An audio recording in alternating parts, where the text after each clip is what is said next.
देखो हम लोग ये वाला क्वेश्चन करते हैं। क्या क्वेश्चन है देखो, A B C be the vertices of triangle A B C, है ना। A parallelogram A F D E is drawn with D E F on B C C A B, है ना। Prove that maximum area of parallelogram is this, है ना। देखो D B C के ऊपर है, ई सी ए के ऊपर है, एफ ए बी साइड के ऊपर है। देखो ऐसा है कि मान लो ये हमारे पास एक ट्रायंगल था ए बी सी, ठीक है। मान लो ये हमारे पास एक ट्रायंगल था, ठीक, जिसके vertices P square minus P, Q square minus Q, R square minus R ये दिए गए हैं। अब देखो एक पैरेललोग्राम बनाना है ए एफ डी ई, है ना। देखो कहाँ पर डी है बी सी के ऊपर, देखो डी पॉइंट है बी सी के ऊपर, ई पॉइंट है ए सी के ऊपर, देखो ये ई है, और एफ पॉइंट है ए बी के ऊपर, ऐसे करके ये देखो ये एक पैरेललोग्राम बन गया। ध्यान दो पैरेललोग्राम, देखो ए एफ डी ई, देखो एक पैरेललोग्राम बन गया, है ना। देखो a parallelogram A F D E is drawn with D on B C, E on C A, F on A B. हमें पैरेललोग्राम का मैक्सिमम एरिया चाहिए। मैक्सिमम देखो पैरेललोग्राम जानते हैं ना, पैरेललोग्राम में क्या होता है, आमने सामने की साइड्स पैरेलल होती हैं और इक्वल होती हैं, है ना। अपोजिट साइड जो होती हैं पैरेलल होती हैं और इक्वल होती हैं, ठीक है, पैरेललोग्राम में, ठीक है। देखो ये एक पैरेललोग्राम बन गया ए एफ डी ई। अब हमें इस पैरेललोग्राम के एरिया को मैक्सिमाइज करना है और एरिया की मैक्सिमम वैल्यू ये चाहिए है। हमें प्रूव करना है कि एरिया की मैक्सिमम वैल्यू ये होगी।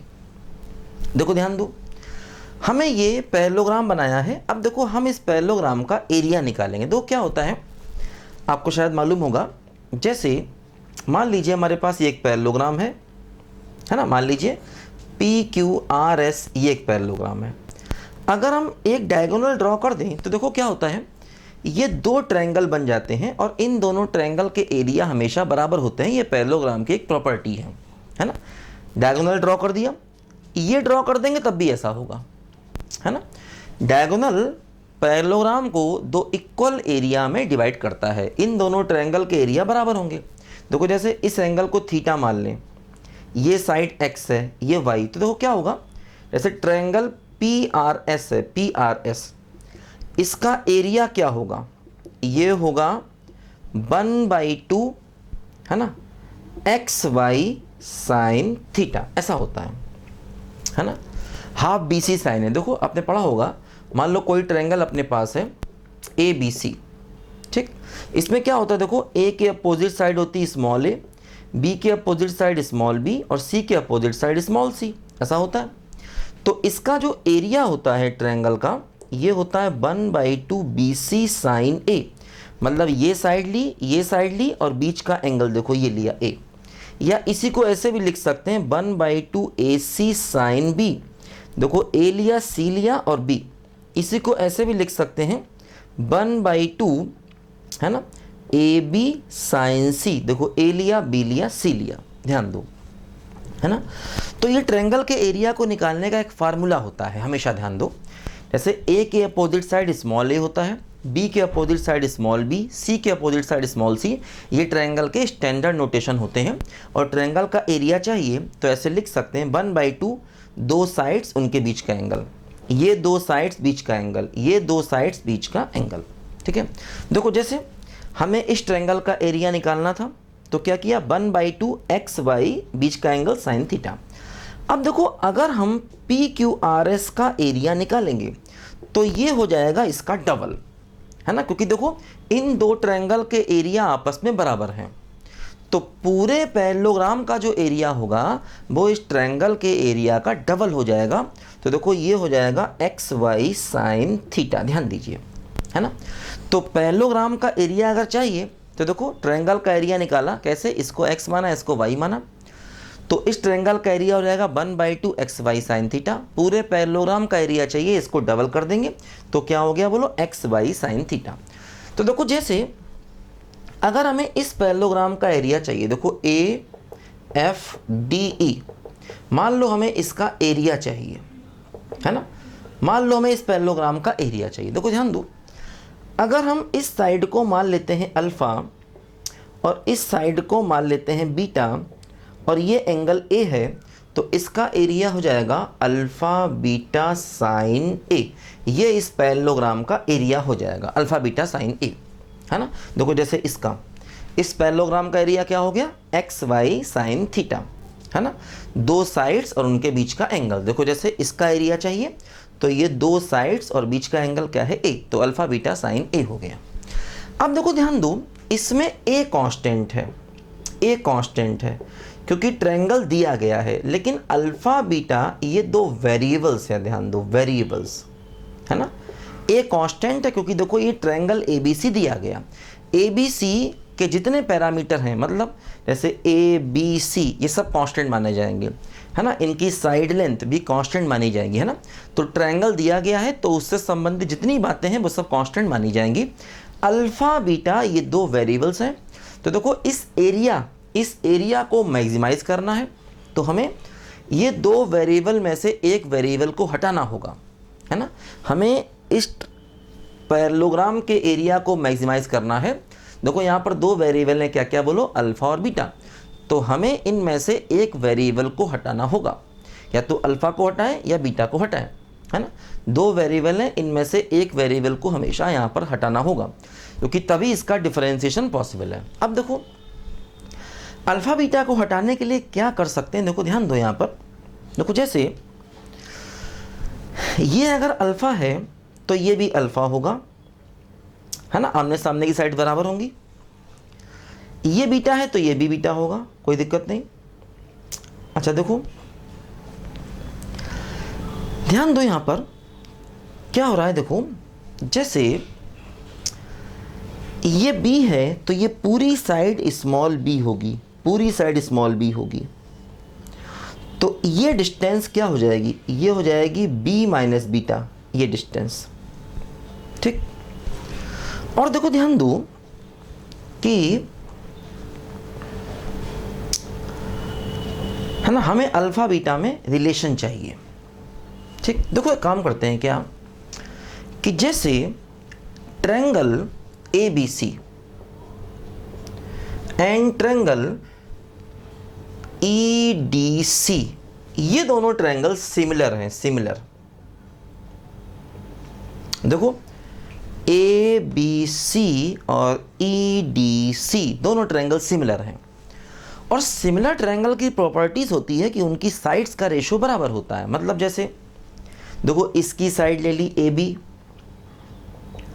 और इसकी साइड ले ली ई डी, बराबर।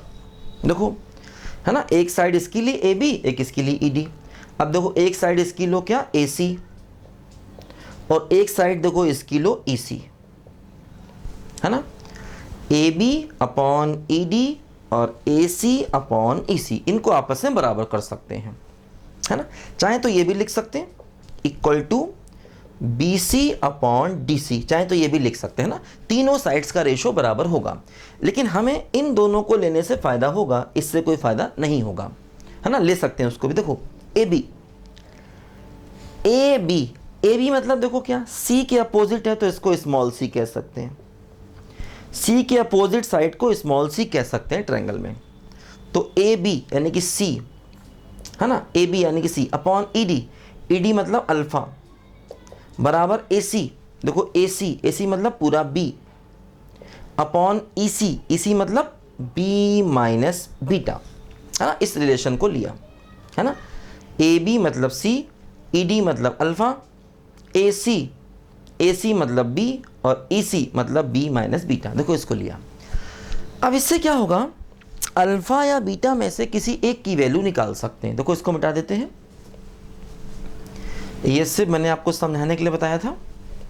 देखो क्या होगा, इस रिलेशन से क्रॉस मल्टीप्लाई करते हैं इसको, देखो क्या होगा, C B minus beta C बराबर alpha B, C B minus beta C बराबर अल्फ़ा बी। देखो यहाँ से क्या होगा कि हम एक वेरिएबल की वैल्यू निकाल सकते हैं। देखो जैसे अल्फ़ा की वैल्यू निकालो, तो क्या होगा, C कॉमन आ गया, B माइनस बीटा और अपॉन B। देखो ये अल्फा की वैल्यू आ गई, है ना। ये अल्फा की वैल्यू इसमें रखी जाएगी तो देखो एरिया क्या जाएगा, C बाई बी और B माइनस बीटा और इनटू देखो बीटा साइन ए, है ना। देखो ये अल्फा की देखो ये वैल्यू आ गई और देखो बीटा अपनी जगह पर है। अब देखो इसमें अकेला वेरिएबल क्या है, बीटा। देखो इसमें ये एरिया था इसका, AFDE का ये एरिया था। इसमें देखो दो वेरिएबल थे, क्या क्या बोलो, अल्फा और बीटा। तो हमने क्या किया, देखो अल्फा की वैल्यू पुट कर दी। अब देखो ये रिलेशन सिर्फ बीटा में आ गया। देखो इसमें जैसे C है, B है, A है, ये सब के सब कांस्टेंट माने जाएंगे। ट्रायंगल AB से संबंधित जो भी चीज़ें हैं वो कांस्टेंट मानी जाएंगी। देखो अब हम क्या करेंगे, ये A है, थोड़ा सिंप्लीफाई करें इसको। देखो ये हो गया C sine A by B, beta multiply करें B beta minus beta square, ठीक। अब इसको हम कर दें बीटा के रिस्पेक्ट में डिफरेंशिएशन, क्योंकि देखो इसमें अकेला वेरिएबल बीटा है। तो देखो क्या होगा, ये C sine A by B constant, देखो ये B कांस्टेंट बीटा का 1 और ये क्या हो गया बोलो 2 बीटा, ठीक। अब हम क्या करें, देखो DA बाई D बीटा को 0 के बराबर कर दें, ठीक। इससे देखो क्या हुआ, C sine A by B और B माइनस 2 बीटा बराबर 0, ठीक। देखो ये हटा दें तो देखो इससे बीटा क्या मिल जाएगा, ये मिल जाएगा B बाई 2, है ना। इससे डिवाइड कर दें, इसको डिवाइड कर दें तो क्या मिल जाएगा, B माइनस 2 बीटा बराबर 0। देखो बीटा बराबर क्या मिल गया बोलो, B बाई 2। ध्यान दीजिए बीटा की वैल्यू क्या आ गई, B बाई 2, ठीक।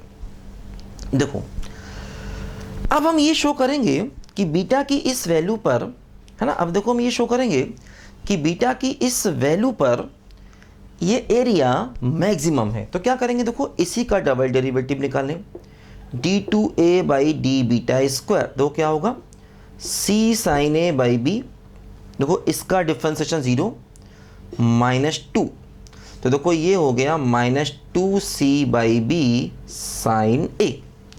अब देखो इसमें बीटा की वैल्यू रखने की ज़रूरत ही नहीं पड़ी, देखो ये ऑलरेडी निगेटिव है। तो इसका मतलब हम कह सकते हैं कि एरिया जो है ये मैक्सिमम होगा बीटा की इस वैल्यू पर। और हमें चाहिए क्या, हमें वही मैक्सिमम एरिया चाहिए है। तो देखो बीटा की ये वैल्यू यहाँ रख दी जाएगी तो एरिया मैक्सिमम मिल जाएगा, है ना। हमें देखो वही एरिया की मैक्सिमम वैल्यू चाहिए भी है। अच्छा अब देखो जो मैक्सिमम वैल्यू हमें चाहिए है एक्चुअली वो PQR के टर्म में है। देखो जैसे हम बीटा की अगर ये वैल्यू लेते हैं, देखो अल्फ़ा क्या है, अल्फ़ा है C बाई B और B माइनस बीटा। देखो बीटा की ये वैल्यू रखो तो अल्फ़ा बराबर C बाई B और बीटा क्या हो गया बोलो, B बाई 2। देखो अल्फ़ा बराबर क्या हो गया, C बाई B और इंटू B बाई 2, ठीक। देखो अल्फ़ा क्या आ गया, ये आ गया C बाई 2, तो अल्फ़ा आ गया और बीटा आ गया, ध्यान दो, ठीक। अल्फ़ा बीटा की ये वैल्यू देखो इस एरिया में रख दें तो देखो जो हमें मैक्सिमम एरिया है ना, मैक्सिमम एरिया वो क्या आ गया, alpha beta sine A। Alpha मतलब C बाई 2, बीटा मतलब B बाई 2 साइन A। देखो ये हो जाएगा क्या, 1 बाई 2 BC साइन A। और BC साइन A का मतलब क्या हो गया, ये हो गया एरिया ऑफ ABC ट्रायंगल। देखो मैंने बताया अभी आपको, अल्फ़ा बीटा की वैल्यू यहाँ पुट कर दी तो एरिया की मैक्सिमम वैल्यू मिल गई। तो एरिया देखो अल्फ़ा क्या है C बाई 2, बीटा क्या है B बाई 2, इनको यहाँ रखा। देखो इससे 1 बाई 2 अलग किया, ये हो गया 1 बाई 2 BC साइन A और 1 बाई 2 BC साइन A का मतलब हो गया पूरे ट्रायंगल ABC का एरिया। और ट्रायंगल ABC का एरिया निकाला जा सकता है क्योंकि तीनों वर्टिसेस हमें मालूम हैं, है ना। तो कुल मिला के जो हमारा मैक्सिमम एरिया होगा वो क्या होगा, 1/2 एरिया ऑफ ट्रायंगल ABC, है ना। जो हमारा मैक्सिमम एरिया होगा किसका, पैरेललोग्राम का। पैरेललोग्राम का जो मैक्सिमम एरिया होगा वो क्या होगा, बोलो 1/2 एरिया ऑफ ट्रायंगल ABC। और एरिया ऑफ ट्रायंगल ABC निकाल सकते हैं क्योंकि हमें A, B और C की वैल्यूज मालूम हैं, है ना, उनके कोऑर्डिनेट्स मालूम है। लिखो जरा इतना। अब एरिया ऑफ ट्रायंगल ABC निकालते हैं। देखो यहाँ पर, है ना, देखो इस पार्ट को मिटाने जा रहा हूं, इसको लिखो ध्यान से।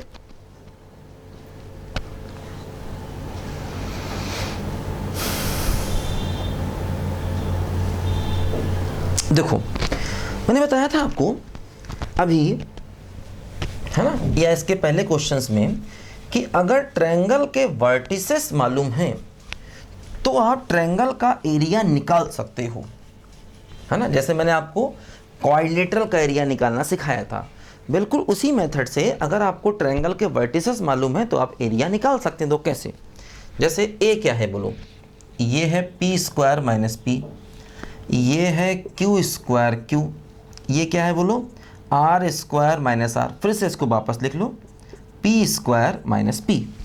ठीक, अब देखो एरिया क्या होगा, देखो एरिया होगा 1/2 इसका इससे मल्टीप्लाई माइनस इसका इससे मल्टीप्लाई। देखो क्या हो गया, p² प्लस pq²। ठीक है ना। देखो आगे दो क्या होगा, प्लस इसका इससे मल्टीप्लाई यानी कि -q² और माइनस का QR²। ठीक, प्लस इसका इससे मल्टीप्लाई क्या होगा, देखो माइनस का PR², ठीक है, और प्लस का RP²। ऐसे देखो ये होगा, है ना। एरिया ऑफ ट्रायंगल देखो ऐसे करके हम लोग निकाल सकते हैं ट्रायंगल ABC का, है ना। ये किसका एरिया है, ABC का। और उस पैरेललोग्राम का एरिया क्या होगा, इसका भी हाफ होगा, है ना। ये जो ट्रायंगल का एरिया आएगा ABC का, पैरेललोग्राम का एरिया इसका भी हाफ होगा। ये हम प्रूव कर चुके हैं अभी वहाँ पर। ठीक है, देखो इसका एरिया निकालते हैं। अब थोड़ा इसको सिंप्लीफाई करना पड़ेगा, है ना। देखो थोड़ा इसको सिंप्लीफाई करना पड़ेगा। देखो सिंप्लीफाई कैसे करें, देखो इसका तरीका ये होता है कि जैसे अगर हम यहाँ से PQ कॉमन लें तो P + Q बचेगा, यहाँ से Q + R। देखो एक काम किया जाए, जैसे पहले p² के टर्म को लिखो तो क्या आएगा, Q + R, है ना।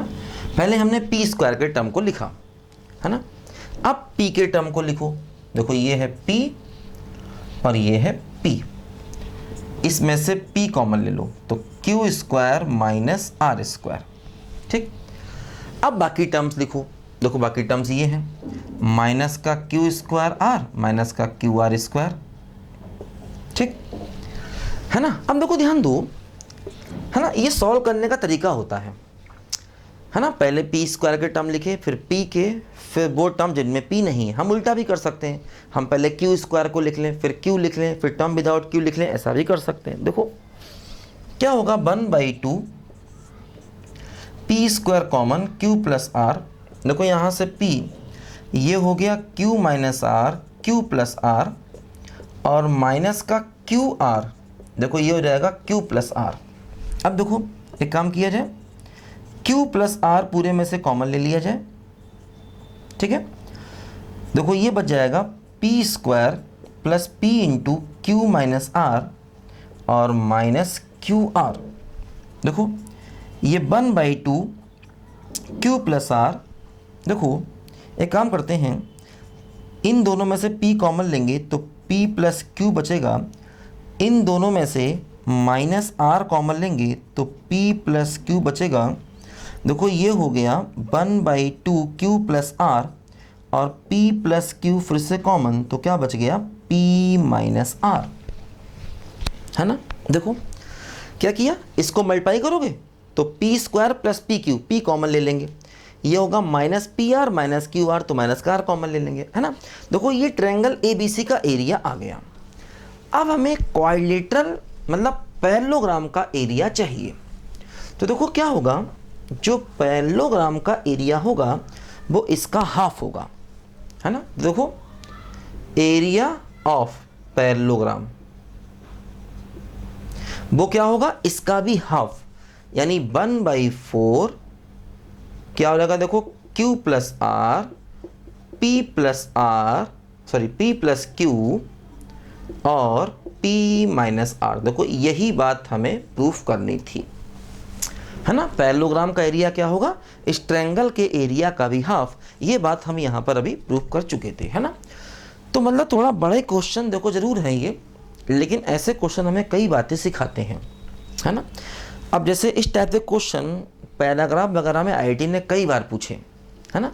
पैराग्राफ में पूछ सकता है, इसका कहीं भी वो यूज़ कर सकता है, मोर देन वन जो करेक्ट ऑप्शंस होते हैं उसमें कई बार वो इस टाइप के क्वेश्चन पूछ लेता है ना। तो थोड़ी प्रैक्टिस करें, परेशान मत हो, अगर पहली बार में क्वेश्चन ना निकले तो परेशान मत हो, है ना। लेकिन हाँ, एक बार देख के करें, फिर उन्हीं सवालों को बिना देखे हुए करें, तो दिमाग में अपने आप आइडिया आते हैं। जैसे एक बार आप सवाल को अगर आप देख के करेंगे, दोबारा उसी क्वेश्चन को बिना देख के करेंगे तो अपने आप ही क्वेश्चन को करने के आइडिया आते हैं। अब देखिए आईआईटी में क्वेश्चन थोड़े टफ तो हैं, है ना, लेकिन कोई बात नहीं, इतने टफ नहीं है कि हम समझ ना पाए, समझ में आपको सब कुछ आएगा। हो सकता है कोई क्वेश्चन पहली बार में आपसे ना निकले, लेकिन सेकंड थर्ड अटैम्प्ट में जब आप ट्राई करोगे तो ज़रूर निकलेंगे, ध्यान देना इस बात को। तो प्रैक्टिस करते रहना है, और जो क्वेश्चन मैं करा रहा हूँ ये सब अच्छे क्वेश्चन हैं, इन्हीं को करिए बार बार। इसके अलावा आपको कहीं से और क्वेश्चन करने की कोई ज़रूरत नहीं है, ये क्वेश्चन मोर देन सफिशिएंट है, ध्यान दीजिए, ठीक है। लिखो ध्यान से बच्चों इसको।